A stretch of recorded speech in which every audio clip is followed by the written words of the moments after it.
Friends, ഇന്ന് ഞാൻ ആക്കാൻ പോകുന്നത് ഒരു പക്ഷിയുടെ ഒറിഗാമിയാണ്, ഒരു ബേർഡിൻ്റെ ഒറിഗാമിയാണ് ഇന്ന് ഞാൻ ആക്കാൻ പോകുന്നത്.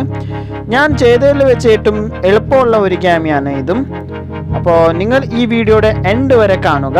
ഈ ഒറിഗാമി കുറച്ച് സിമ്പിളാണ്, അപ്പോൾ നിങ്ങൾക്ക് പെട്ടെന്ന് ചെയ്തെടുക്കാവുന്നതാണ്.